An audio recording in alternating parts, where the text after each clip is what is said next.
Alors, bonjour à tous.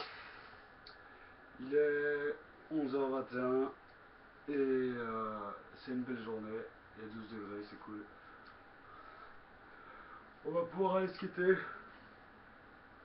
Mais avant, j'aimerais vous parler de ce qui me taraude le plus ces derniers temps. Là, ce qui me taraude le plus, c'est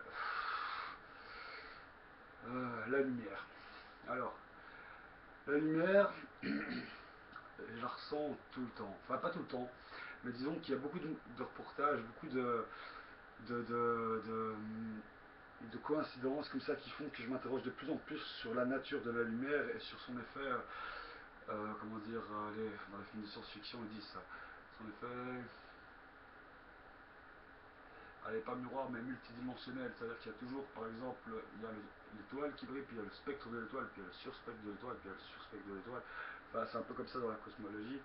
Et bon voilà, en fait, je vais faire une petite vidéo, je voulais faire cette petite vidéo pour essayer de réunir une bonne fois pour toutes la science et la religion.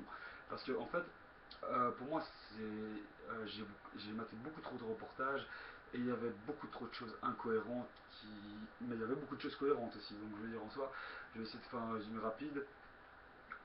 Pour moi, la religion représente la foi en un être suprême, une intelligence suprême,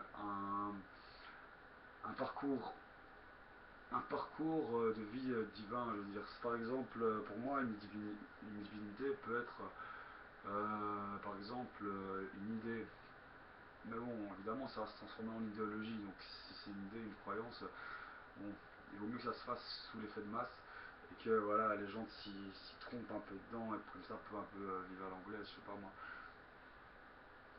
Mais le truc, c'est que franchement, entre la science qui est à la limite de la magie et de la religion, et la religion qui est à la limite de la magie et de la croyance, parce que putain, quand on croit, je peux croire en moi, je peux croire en la religion, je peux croire en la science, je peux croire en la conscience et en l'esprit. Ça veut dire que je peux être spirituellement consciencieux et avancer dans mes raisonnements par une source qu'on a en nous.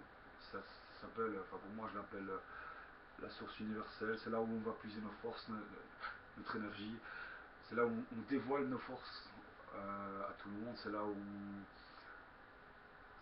on va un peu, c'est un peu toutes les énergies qui nous traversent cosmiquement, on va macro oh putain, désolé pour ce petit accrochage, microcos, microcosmiquement, voilà, ou macrocosmiquement. En fait, je vais vite réexpliquer pour les nuls, le macrocosme c'est tout ce qu'il y a au-dessus, et le microcosme c'est tout ce qu'il y a dedans.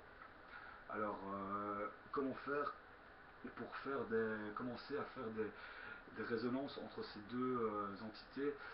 En fait, elles sont déjà faites, c'est de la physique quantique.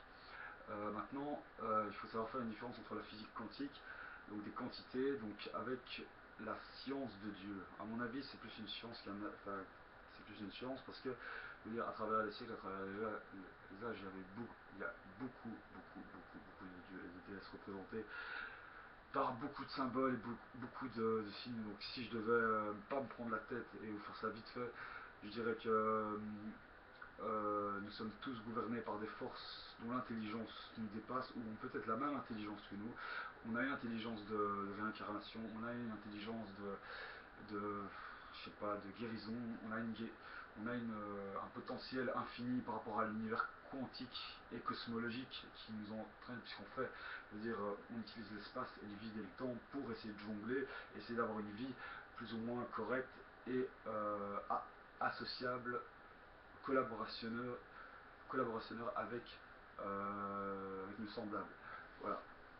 Voilà pour cette petite parenthèse évolution. J'ai fini.